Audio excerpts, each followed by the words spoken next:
Ada sebagian yang mampu membeli, tetapi bukan kualitas barang yang terbaik. Kalau kita itu adalah azasnya adalah ketuhanan, berarti mengacu kepada apa yang menjadi aturan-aturan dari Tuhan kan dalam begitu, dalam implementasi itu gimana Ustaz?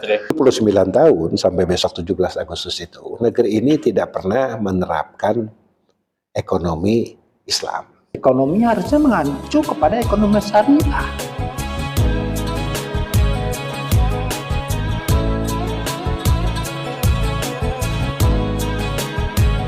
Assalamualaikum warahmatullahi wabarakatuh. Waalaikumsalam warahmatullahi wabarakatuh. Jumpa lagi dalam podcast Bincang Peduli.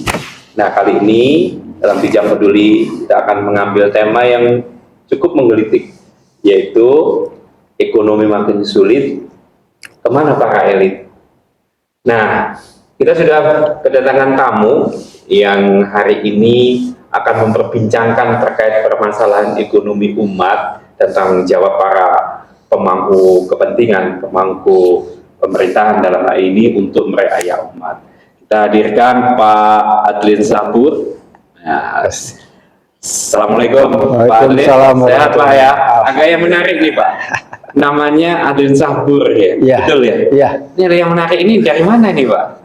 Sebetulnya orang tua itu dari Sumatera, Sumatera Barat, Bapak orang tua. Jadi boernya itu sebenarnya boer, sebetulnya sebutan nama budaknya waktu mudanya. Oh, jadi Pak Bur gitu. Ya, oh, nama Kobilah gitu ya? Kobilah. Kobilah ya? Iya. Ya, memang beliau memang dipanggilnya begitu karena beliau dari muda organisasi dan sebagainya begitu.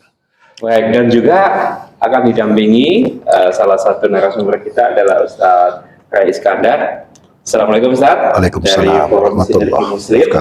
Baik, saya ke Pak Adlin dulu. Pak Adlin, setelah dinamika pemilu ya, kan banyak tuh para elit, para pejabat, para petinggi-petinggi yang menggelontorkan tentu banyak uang untuk pelaksanaan pemilu.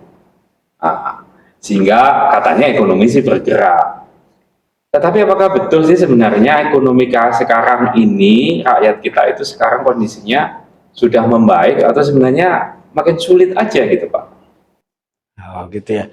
Ya, Assalamualaikum warahmatullahi wabarakatuh. Waalaikumsalam. Alhamdulillahirrahmanirrahim. Wassalatu wassalamu ala Rasulullah. Amma ba'du. Terima kasih Ustadz.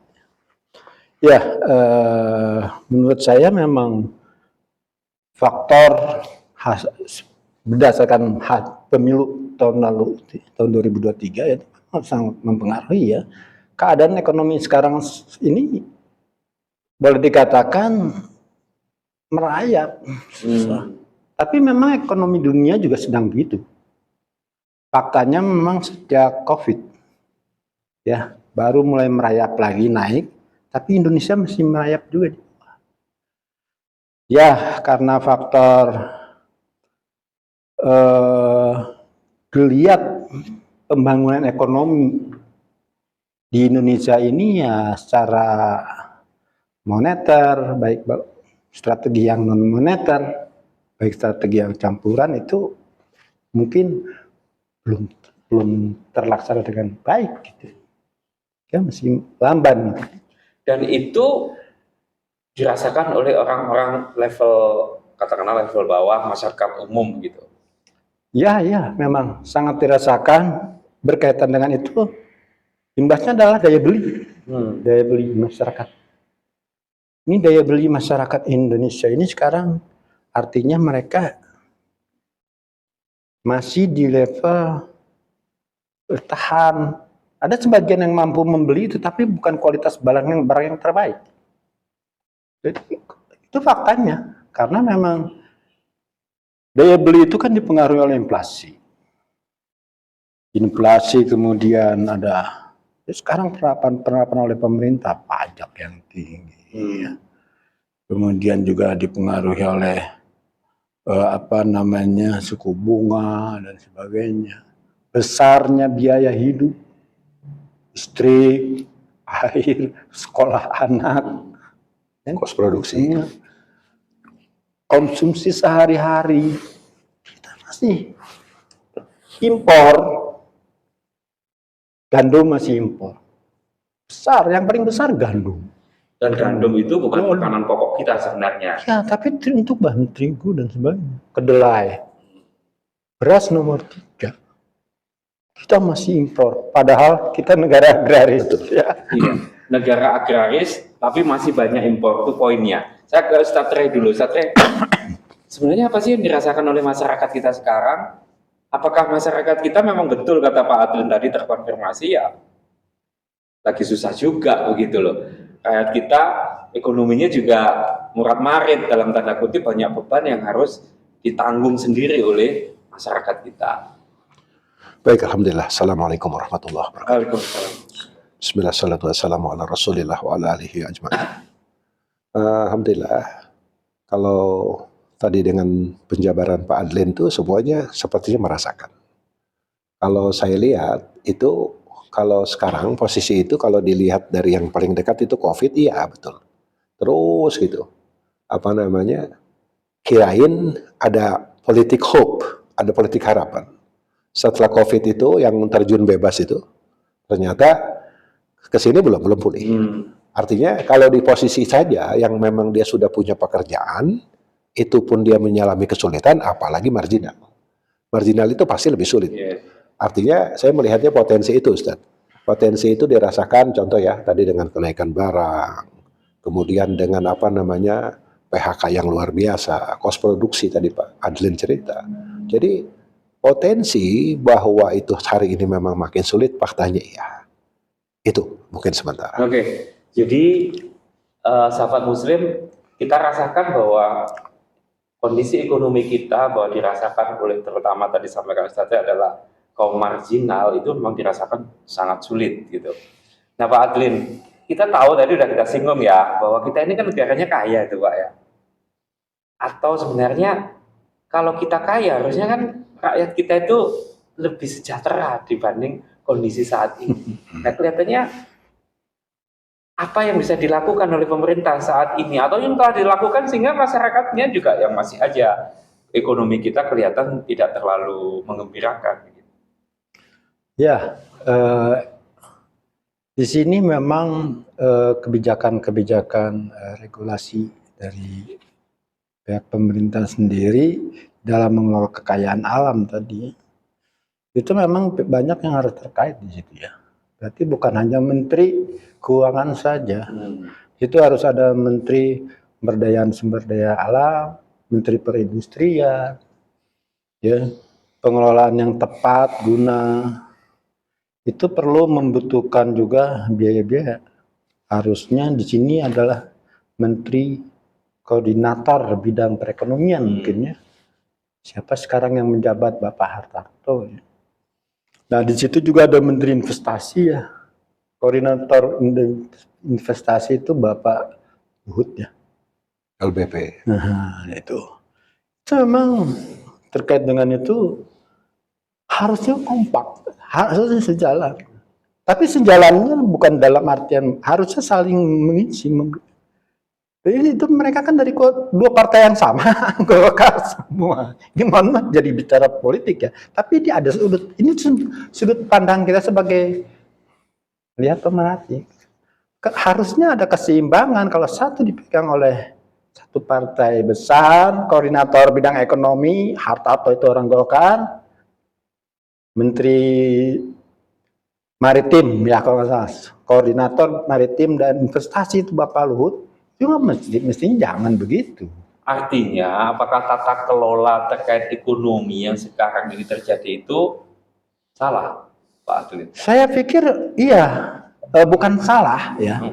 Harusnya ada lebih baik dilakukan itu oleh Presiden betulnya ya. Memang dia harus menempatkan koordinator perekonomian dan menteri koordinator investasi itu mesti jadi orang yang berbeda gitu. Oh, dari partai yang berbeda. Partai yang berbeda itu menjadi suatu kebijakan yang akan bisa menimbulkan kemajuan. Kalau seperti gitu akhirnya sama-sama merasa untuk kepentingan mereka sendiri gitu. Artinya saya maaf nih, artinya kalau kita lihat negara kita itu kaya. ya potensi ekonominya besar. Sudah dikelola berapa sekarang? Di tahun 2024 ini, nanti 17 Agustus kita akan memperingati yang ke 79 tahun. 79 tahun nyaris mau mendekati 1 abad. Tapi apakah dari 5 tahun ke 5 tahun sampai 79 tahun ini memang sudah betul gitu loh tata kelolanya sehingga ekonomi untuk rakyat itu dirasakan? Saya rasa itu berkaitan dengan sistem ya. Sistem yang sudah tata kelola itu juga berdasarkan sistem. Saya rasa sistemnya itu, nah kalau seperti itu kita nanti bicara dengan sistem ekonomi Pancasila, kayak gitu ya. Kita kan ideologinya Pancasila. Ideologi Pancasila, tapi ekonomi Pancasilanya tidak ada. Turunan dari Pancasila itu tidak ada. Udah 79 tahun. Ya kan? Jadi ideologi kapitalis ya itu tidak ada. Aturan. Nah, begitu juga tata kelola di bidang sumber daya alam itu dan sebagainya itu kalau dikelola kalau secara Pancasila harusnya berketuhanan yang Maha Esa. Harusnya berdasarkan aturan-aturan kalau di Indonesia ini kan negara dengan banyak agama, 5 agama. Nah, paling banyak penduduknya siapa? Orang Muslim. Ya di situ digunakanlah syariat Muslim. Itu kalau mau begitu. Jadi kita jadi ngomongin agama nih ya. Karena memang nanti implementasinya harus berdasarkan itu. Iya, berarti kan tadi dari Pak Adrin ada hal yang menarik bahwa ekonomi yang sudah berjalan sampai 79 tahun di 17 Agustus nanti ini ternyata juga tidak mampu untuk menyelesaikan persoalan umat dari sisi ekonomi. Ada yang dalam tanda kutip salah dalam pengelolaan ekonominya. Ekonomi yang ada sekarang ternyata tidak bisa memecahkan persoalan itu. Tadi ada yang menarik Ustaz yang disampaikan bahwa kalau implementasikan di ekonomi, masa sih ekonomi harus juga berpedoman kepada ketuhanan? Iya, baik. Ini menarik. Ini saya pikir ini sangat menarik. Pertama itu kita harus akui. Itu dulu kita akui dulu. 79 tahun sampai besok 17 Agustus itu, negeri ini tidak pernah menerapkan ekonomi Islam. Itu dulu. Jadi berarti yang diterapkan ekonomi yang lain, apapun namanya. Jadi kata Allah tuh, apa hukmal jahiliyah tuh yabgun wa man ahsanu minallahi hukman liqaumin yuqinun.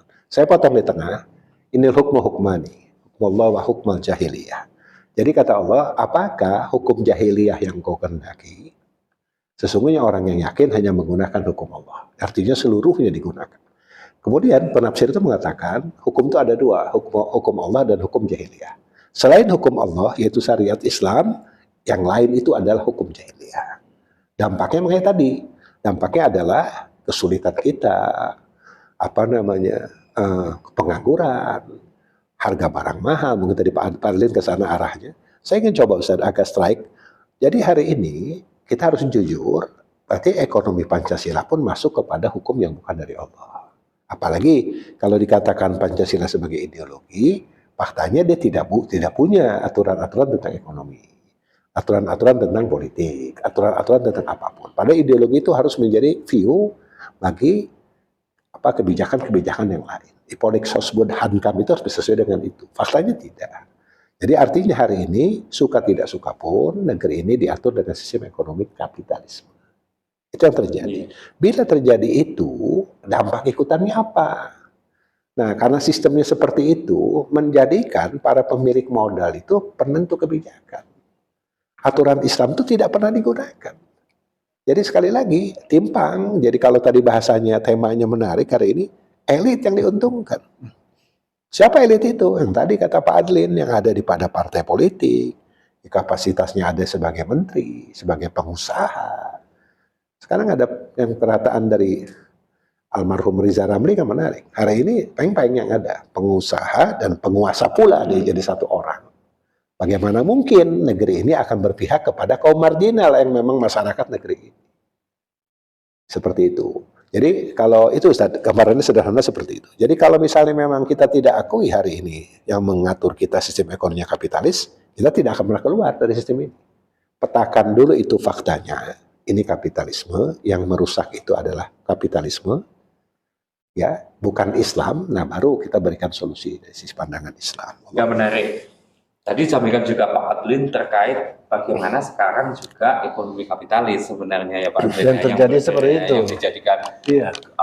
pijakan untuk Pijakan, melakukan. Nah, kalau menurut Pak Adlin sendiri, benar nggak sih ekonomi kapitalis ini mampu mensejahterakan rakyat itu sendiri dengan kondisi yang ada? Kalau kita lihat dari perkembangan dunia ideologi kapitalis ya dari dunia barat di negara-negara Eropa, kenyataannya juga Eropa sekarang inflasinya juga ini pembangunan ekonominya juga merayap. Walaupun memang secara fakta per kapita mereka jauh lebih tinggi daripada kita. Sebetulnya di kapitalis tadi yang berkaitan dengan Pak Ustadz saya sampaikan, yaitu di situ peran oligarki di sini. Jadi yang kaya tetap kaya, curangnya kan begitu. Yep. Per kapita di Indonesia sekarang 4,5 juta. Itu dari gaji orang yang punya penghasilan 1 miliar sampai yang gaji 250.000 masih ada Pak. Di NTB guru-guru itu honornya 250.000. Punya anak satu, ada dia punya anak dua.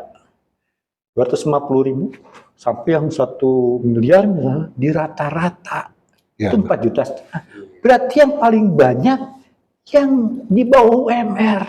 Saya ngebayangin kalau penghasilan di bawah 500 satu bulan, apalagi yang punya keluarga, itu seperti apa itu kita bisa bertahan hidup Pak Adlin? Ya sekarang Bapak bayangkan harga beras saja sudah 10.000 1 liter. Betul. Nggak akan bisa itu. Tapi disitulah peran pemerintah itu dengan bantuan, bansos dan sebagainya itu menjadi stimulus. Ya, stimulus pemerintah untuk merasakan bahwa peran pemerintah itu ada. Padahal peran pemerintah itu yang seperti stimulus itu kan sifatnya temporer. Oke. Harusnya pemerintah itu memang menyediakan sebuah kebijakan, memang bagus sudah UMR. Tapi kalau namanya honor tadi, UMR itu penerapannya kan di bidang bukan di itu ke swasta. Bukan di honor pegawai negeri seperti di guru-guru itu, mereka nggak dapat kebijakan UMR itu nggak sampai ke mereka. 250.000. Saya lihat di videonya. Jadi baju memang dapat seragam. 250.000. Nah itu ya fakta yang terjadi di kita. Per kapita kita tidak bisa naik. Karena apa? Lapangan kerja, pengangguran. Faktanya pengangguran kita ini besar, Pak. Di pemerintah menyampaikan bahwa nggak sampai 10 juta. Tapi Bapak lihat pedagang kaki lima. Ya karena pemerintah mempunyai indikator. Betul. Salah satu kadangnya adalah indikator yang mempunyai penghasilan atau mata pencaharian itu bukan penduduk yang miskin, Pak, gitu. Walaupun faktanya kan susah juga untuk hidup. Ya, Bapak bayangkan ya, di negara-negara maju, kendaraan dan sebagainya terparkir bebas, Pak. Gak ada yang mencuri, gak ada yang jadi tukang parkir. Tapi kalau di sini, kalau di Indonesia bilang bekerja, berdagang, padahal dia dagang juga kaki lima. Gak ada yang jadi kaki lima, Pak, kalau negara sudah dalam kategori. Indonesia kan urutan keberapa ya? Saya agak lupa nih. Waktu saya ngajar terakhir lalu urutan ke 111, Pak. Negara yang berpenghasilan yang sangat rendah. Masuknya bukan miskin, di atas miskin dikit aja. Ya. Itu faktanya. Nah, ini kebijakan itulah. Tadi kembali lagi ke sistem yang terjadi bukan berdasarkan syariat. Jadi ekonomi harusnya mengacu kepada ekonomi syariah, gitu. Insya Allah. Jadi salah satu solusinya adalah ekonomi mengacu kepada syariat. Mengacu pada syariat berarti mengacu kepada yang mengatur hidup, begitu. Emang betul Ustaz Ray, bahwa di Islam itu, atau tadi saya kan Pak Adlin, adalah ada ekonomi yang bisa mengatur dan mensejahterakan umat. Emang ada itu? Iya, itulah. Ini kewajiban kita semua. Artinya hari ini tuh Islam dipreteli. Hanya masalah ibadah. Ibadah pun dipersempit lagi. Hanya untuk sholat, puasa, kemudian untuk mati, gitu kan. Jadi Allah tuh turunkan Al-Quran tuh hudalil muttaqin. Sekali lagi Allah yang menjamin bahwa aturan Allah itu, yaitu syariat Islam itu, untuk petunjuk bagi kita, gitu kan. Nah kemudian Allah juga menjamin di ayat lain, "Wanazzalnal kitaba tibyanan likulli syai'in." Allah turunkan Al-Quran ini untuk menjelaskan, untuk menjadi solusi buat kita. Hari ini pertanyaannya, sudahkah dijadikan solusi, gitu kan? Faktanya tidak. Akhirnya ancur-ancuran seperti itu. Kalau kita tetap kekeh dengan aturan hari ini, kehancurannya semakin sempurna. Gitu. Sekali lagi, kalau tadi contoh ya, saya sedikit kritik Ustadz ya, tentang UMR. Dalam Islam itu, UMR itu haram. Upah minimum regional, provinsi ataupun kabupaten kota itu haram. Kenapa? Kita melihat dalam sistem kapitalis itu, dia tuh menempatkan yang diberikan oleh para pengusaha ini adalah kebutuhan fisik minimum. Jadi saat dia kebutuhan fisik minimumnya dirasakan, itu sudah selesai, sudah cukup sebagai pengusaha itu. Nah kalau ntar misalnya ada dia sedikit gesekan, ada inflasi naik, baru dia demo, May Day terulang, naik 1% gajinya. Tapi kebutuhan pokoknya sudah naik 2-3%, jadi nggak menutupi. Lucunya ini berulang dan berulang, ya. Padahal sekali lagi, kalau tadi menggunakan aturan dari Allah, yaitu syariat Islam, itu yang tadi pekerjaan itu disiapkan oleh negara. Kemudian negara itu menyiapkan kebutuhan kolektif, yaitu kebutuhan pokok yang diberikan kepada seluruh warga negara, Islam dan non-Islam. Ingat ya, Islam dan non-Islam. Artinya tidak hanya untuk kita, untuk umat Islam. Nah, diberikan, tapi asal umat yang non-Islamnya adalah kafir zimmi. Kafir zimmi itu siapa? Orang kafir yang hidup dalam sistem Islam. Itu berlangsung dari 13 abad, Ustaz. Dari zaman Kanjeng Nabi sampai Utsmani terakhir, 3 Maret 1924.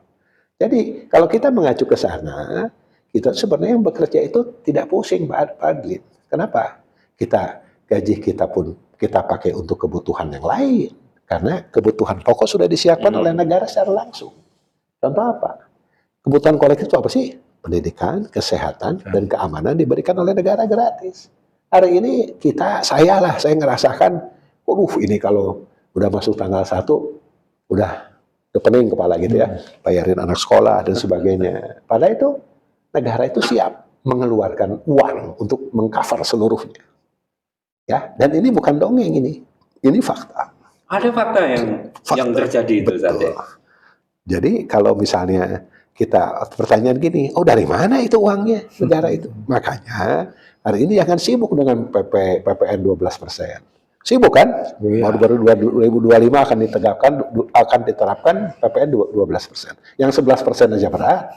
Nah, artinya apa? Hidup kita kok hidup dari yang haram gitu. Pajak itu kan haram ya. Dalam pandangan Islam, pajak itu tidak boleh diambil secara permanen. Pajak itu bisa diambil saat keuangan negara di Baitul Mal itu tidak ada. Itu diambil, dia temporary. Waktunya dibatasi dan diambil dari orang kaya saja.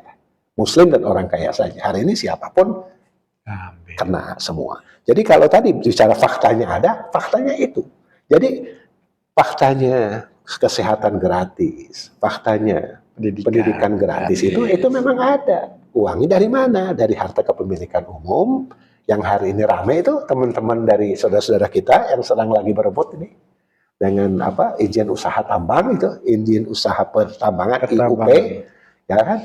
Harusnya itu dikuasai oleh negara, dikembalikan konversinya kegunaannya untuk rakyat semua. Jadi sekolah itu bisa gratis, kesehatan bisa gratis, keamanan bisa gratis.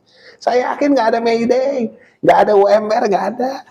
Kenapa? Negaranya hadir. Tidak seperti hari ini kapitalisme. Negara hanya membuat regulasi. Bagaimana mungkin pengusaha suruh mencukupi kebutuhan pegawainya? Nggak mungkin. Dan regulasinya tidak semuanya untuk kepentingan rakyatnya. Betul. Kembali lagi ke topik kita gitu Pak Adlin, bahwa tadi para elit nih, oligarki, apakah betul itu? Nah sekarang kalau melihat fakta seperti itu yang kita obrolin tadi, kalau menurut Pak Adlin, jadi apa yang harus kita lakukan nih sekarang? Tadi harus membuat sebuah strategi pembangunan, pembangunan perekonomian. Tadi mungkin saya belum teruskan ya bahwa ekonomi kita memang sudah setuju dengan, artinya mau tidak mau kita setuju dengan ekonomi Pancasila, ketuhanan yang Maha Esa sampai ke keadilan sosial bagi seluruh rakyat Indonesia. Sebetulnya itu butir-butir itu dari siapa kalau bukan dari Al-Quran dan hadis juga. Kalau itu diterapkan, itu kan awalnya dari Piagam Jakarta. Ya. Itu kalau diterapkan, tadi yang Bapak Ustadz Ray bilang bahwa dana negara itu di Baitul Mal, itu kita akan menjadi negara yang makmur. Sekarang kemana-mana, nggak jelas utang negara kita 8.400. 8.400. Tadi. Existing kemarin 8.400. Betul. Itu akan terus naik terus. Terus karena apalagi dolar sekarang 16.280. Iya. Untuk mengejar itu, pemerintah bingung. Akhirnya, situlah jadi jeratan lingkaran setan. Jadi memang apa yang harus dilakukan oleh pemerintah memang mulailah membangun sebuah strategi. Presiden yang akan datang ini, dia juga mengatur dulu siapa yang pembantu-pembantunya tadi. Jangan dari Partai Golkar, di kedua koordinator. Masih ada harapan nggak dengan para penguasa Pak?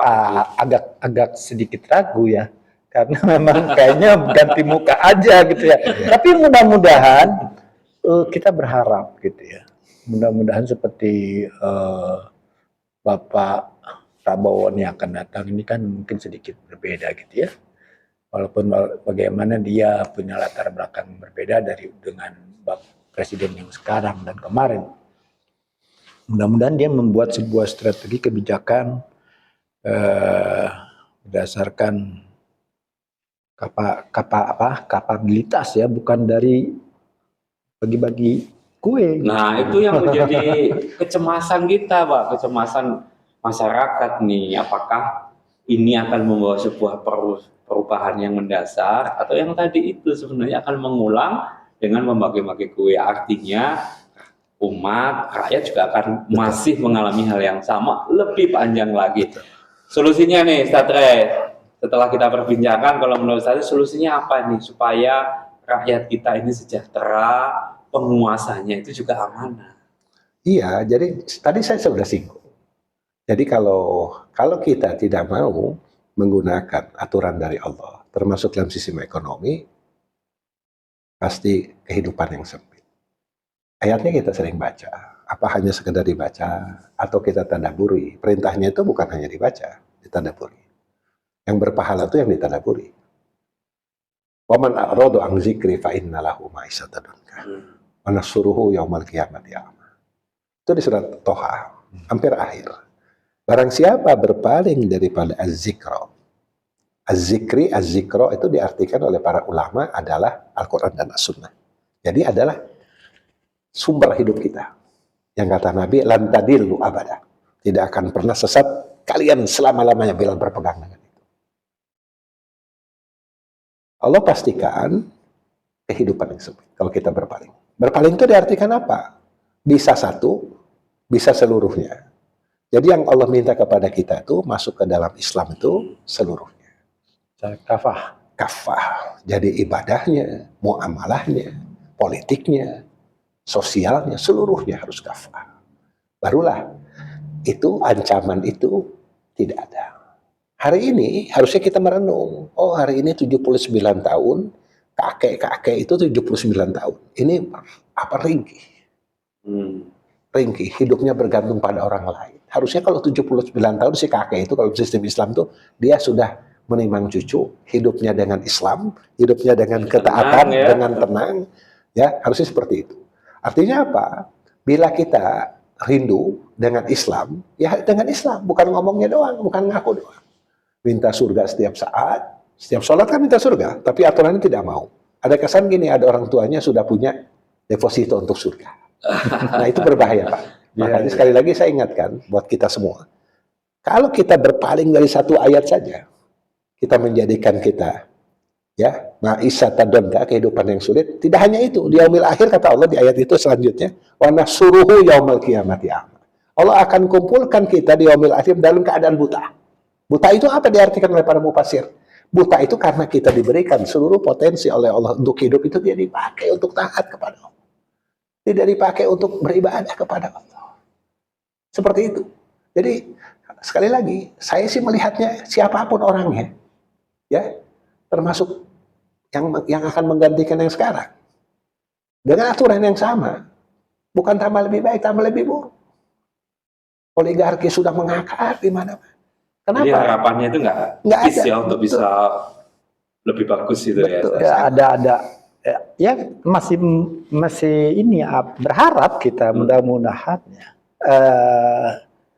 Apa namanya kita sadar sebagai warga bangsa dan para elit-elit di pemerintahan itu sadar ya. Tapi memang faktanya mohon maaf ya. Nah, berarti kalau ibadah haji aja di korup ya. Iya, artinya kan kesadaran dan harapan atau keinginan, bahkan juga harapan yang tipis tadi itu kan tetap kita harus lakukan dalam arti apa? Tapi dijelaskan tadi ada ternyata sistem yang bisa mengimplementasikan itu karena apa? Karena sistem itu ternyata sudah pernah dijalankan zaman Rasulullah dulu dan para sahabat dan bisa. Tadi berapa tahun? 13.300 tahun itu bisa terwujud. Itu kan sebuah fenomena yang luar biasa dan itu adalah sebuah fakta sejarah. Baik, sahabat Muslim, perbincangan kita kelihatannya kita cukupkan sampai di sini. Ekonomi makin sulit, kemana para elit, ada harapan, tapi harapan itu akan semakin tipis, bahkan mungkin hilang jika sistem yang dijalankan oleh para elit juga adalah sistem yang jauh dari apa yang diajarkan oleh Rasulullah SAW. Kita harus terus bergerak, menyadarkan umat dan seluruh komponen untuk apa? Untuk menerapkan Islam, karena Islam ternyata itu juga ada dalam sistem ekonominya dan itu telah terbukti tadi ya 1300 telah disejahterakan dan berkembang di fakta sejarah lalu. Terima kasih Pak Adlin, terima kasih Ustadz. Kita jumpa lagi dalam podcast Bincang Peduli selanjutnya. Assalamualaikum warahmatullahi wabarakatuh. Waalaikumsalam warahmatullahi